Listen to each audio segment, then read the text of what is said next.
News पर views में हम आपकी मुलाकात करवाने जा रहे हैं एक ऐसी कंपनी से जिसने आज अपनी पारी की है शुरुआत कैपिटल मार्केट से। जी हाँ, आर के स्वामी, ये आईपीओ आज लिस्ट हुआ है। पहले मैं थोड़ी सी इशू की जानकारी दे दूं और कंपनी की जानकारी दे दूं। पहले तो 1973 में ये कंपनी बनी थी। देश की दिग्गज इंटीग्रेटेड मार्केटिंग सर्विसेज कंपनियों में से एक है। क्रिएटिव, मीडिया, डेटा एनालिटिक्स और मार्केट रिसर्च, ये 4 तरह के अलग अलग सर्विसेज हैं जिसके लिए सिंगल विंडो सॉल्यूशन देती है कंपनी। और इशू की जानकारी मैं आपको दे दूं, वैसे 12% नीचे लिस्ट हुआ था 252 के आसपास, लेकिन लिस्टिंग के बाद से लगातार रिकवरी होती दिख रही है। अब 280 रुपये के आसपास 3% नीचे स्टॉक ट्रेड करता हुआ दिख रहा है। 288 रुपये का प्राइस बनता। अच्छा, रेस्पॉन्स बहुत अच्छा मिला इशू को। कुल मिलाकर 26 गुना सब्सक्राइब हुआ, जिसमें QIB 20 गुना, HNI 34 गुना, रिटेल 34 गुना, तो सब्सक्रिप्शन अच्छा मिला था। और इशू साइज जो थी वो करीबन 425 करोड़ की थी। आइए आपकी मुलाकात करवाते हैं कंपनी के CFO, group CFO Rajiv Newar साहब हमारे साथ कार्यक्रम में हो रहे हैं शामिल। अक्टूबर 2021 से कंपनी के साथ है। आपने कलकत्ता यूनिवर्सिटी से BCom की डिग्री हासिल की है, चार्टर्ड अकाउंटेंट भी है और फाइनेंस और मैनेजमेंट का 31 साल से ज़्यादा का गहरा अनुभव है। टाटा ग्रुप के साथ भी नेवार साहब काम कर चुके हैं। राजीव जी, बहुत बहुत स्वागत है आपका। सर, धन्यवाद हमें समय देने के लिए। सबसे पहले तो आपकी कंपनी की शुरुआत हो चुकी है कैपिटल मार्केट में, बहुत बहुत बधाई इस लिस्टिंग पर। रेस्पॉन्स आपके इशू को बहुत मिला था, लोगों ने बड़ा पसंद किया। हमारी भी रिकमेंडेशन थी कि लॉन्ग टर्म के लिए अप्लाई करें। 30 गुना इशू, 26 गुना भरने के बावजूद लिस्टिंग उतनी दमदार नहीं हुई, क्या वजह समझते सर आप? देखिए, मेरा मानना है कि ये तो अभी शुरुआत है और ये अंत नहीं है, इतना ही कहूँगा। ठीक बात है। और हमारा जो फोकस रहा है, हमारे जो पिछले कुछ सालों में जो ग्रोथ रही है, हम उसी पे हमारा सारा वेटेज उसी पे देंगे, ग्रोथ पे ही देंगे। और फर्स्ट हाफ का भी अगर आंकड़े देखें आप, तो ऑलमोस्ट 142 करोड़ हमारी रेवेन्यू रही है, जो लीन सीजन है। और उसमें भी पिछले साल के मुकाबले तकरीबन 50% रेवेन्यू लीन सीजन में हो चुकी है। तो आगे के नंबर्स तो ठीक है, जब डिस्क्लोज होंगे तब आएंगे। पर मेरा इतना ही मानना है कि अभी शुरुआत हुई है, कुछ ही पल हुए हैं जी। देखते हैं आगे आगे कैसे जर्नी बढ़ती है। ठीक बात है। हमारा तरफ से हम स्टॉक मार्केट एक तरफ, हम अपना परफॉर्मेंस बरकरार देते रहेंगे। बिल्कुल ठीक बात है। कंपनी की परफॉर्मेंस रहेगी तो मार्केट डेफिनेटली आगे पीछे उसको रियलाइज करेगा भी। राजीव जी, ये बताएं कि अब चूंकि आप लिस्ट हो चुके हैं तो आपके इन्वेस्टर्स हैं, वो जानना समझना जरूर चाहेंगे कि कंपनी का क्या विजन है आगे।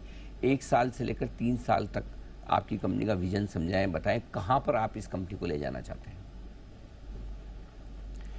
देखिए, जैसे कि हमारे जो बिजनेस है उसके 3 पहलू हैं। पहला तो ऑब्वियसली जो कंटेंट है, और पिछले कुछ सालों में अगर आप देखेंगे, ये जो content business, integrate marketing communication वाला जो बिजनेस है, वो पूरी इंडस्ट्री में 60% से ऊपर बढ़ा है। उस पीरियड में हम 90% से ऊपर बढ़े हैं। जो एनालिटिक्स बिजनेस है वो 32% बढ़ा है, हम 40% से बढ़े हैं। रिसर्च बिजनेस जो 18% से बढ़ा है इंडस्ट्री के लिए, वहाँ पर हम 40% से बढ़े हैं। इस साल के भी अगर फर्स्ट हाफ के आप आंकड़े देखेंगे तो भी अच्छे ही हैं हमारे नज़र से।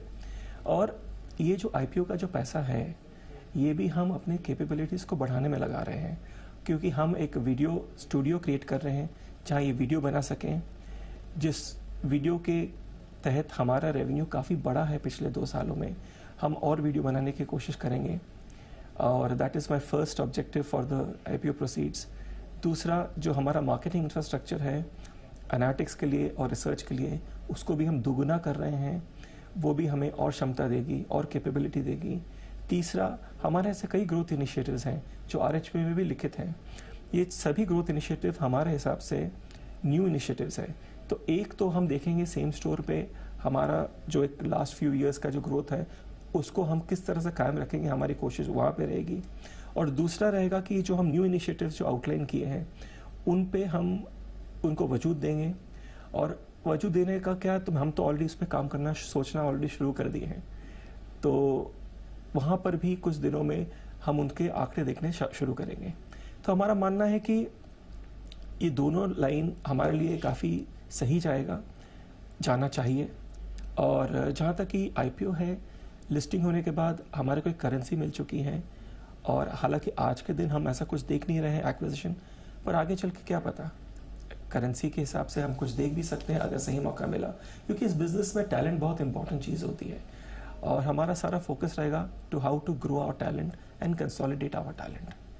तो टैलेंट के ऊपर फोकस रहेगा, क्लाइंट्स के ऊपर हमारा कंटिन्यूड फोकस रहेगा, क्लाइंट्स के ऊपर, डिजिटल के ऊपर हमारा कंटिन्यूड फोकस रहेगा, जोग्राफिकल एक्सपेंशन के ऊपर फोकस रहेगा। हाल ही में हमने अभी दुबई और बांग्लादेश में ऑफिस खोला हुआ है। इंडिया में सारे मेट्रो सिटीज़ में हमारी ऑफिस ऑलरेडी है, और भी एक आध जगह हम अभी देखेंगे, जैसे गुजरात, यूपी और एक आध और जगह जहाँ पे ग्रोथ काफ़ी नज़र आ रहा है हमें। तो हमारे पास आइडियाज़ और इनिशिएटिव्स काफ़ी है। देखते हैं आते हुए कुछ क्वार्टर्स में किस तरह से हम इन सबको मुकम्मल कर सकते हैं। ठीक बात है। तो ये क्वालिटेटिव ग्रोथ की बात आपने की। अब मैं क्वांटिटेटिव ग्रोथ जानना चाहता हूँ आंकड़ों के लिहाज से। कितनी दर से आप रेवेन्यू और प्रॉफिट को ग्रो कर सकते हैं? क्या आपका टारगेट है कि रेवेन्यू में कितने साल में दुगुना करना है? कुछ इस तरह के आंकड़े अगर आपने सोचे तो वो समझाएं सर।